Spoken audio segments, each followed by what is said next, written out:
I usually do not recommend series as of now. Me picture किंवा series recommend करत नाही आहे, मैं नहीं कर रहा हूँ. बट एक लुकिंग ॲट द फॅक्ट सध्या की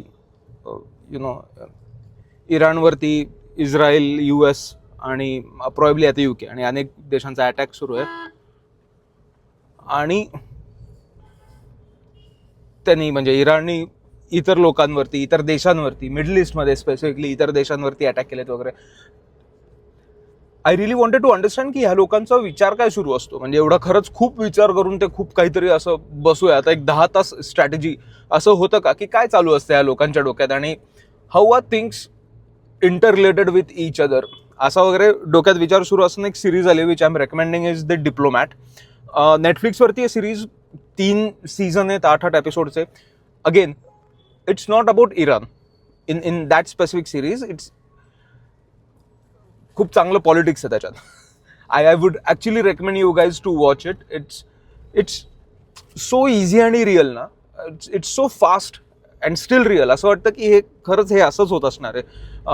खरंच जिओ पॉलिटिक्स असंच मूव्ह होत असणार आहे. There is something always a different agenda in everybody's mind and still everybody is trying to take a stand for a country and helping another country वगैरे. हे खूप जास्त कॉम्प्लेक्स गोष्टी आहेत ह्या, ज्या खूप फास्ट, खूप जेन्युइन पद्धतीने दाखवण्याचा प्रयत्न केला असं मला वाटतं. आता ह्याच्यामध्ये with this escalation going on in real life, this series will help you understand की एका escalation मागे किती जास्त गोष्टी इन्व्हॉल्ड असू शकतात. I just saw a meme yesterday की all the conspiracies we thought are conspiracies are real now वगैरे. सो हे थोडंसं असंच आहे काहीतरी. तुम्ही it's too real. So again, recommending for people above 18 years please. बघा तुम्ही, तुम्हाला नक्की आवडेल.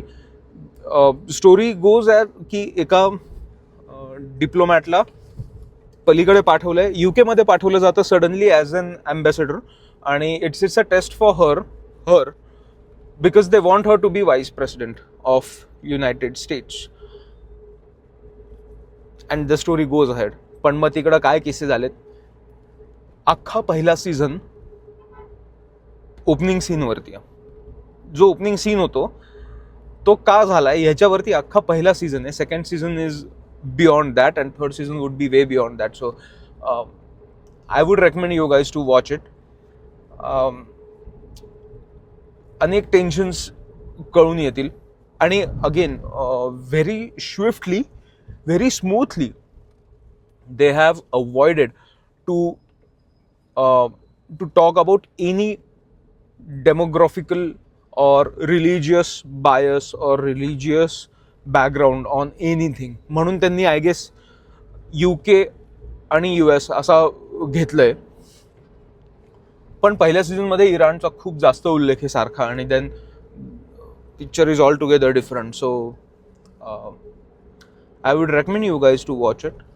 पहिला सीझन तर मी पाहिला, मला खूप आवडला म्हणूनच मी रेकमेंड करतोय.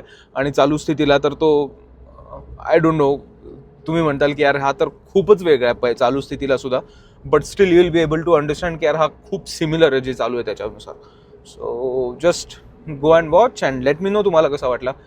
इफ यू फील की सिरीज रेकमेंडेशन सुद्धा चांगले चाललेत बाबा, तर मग let me know. I will recommend some more series for you.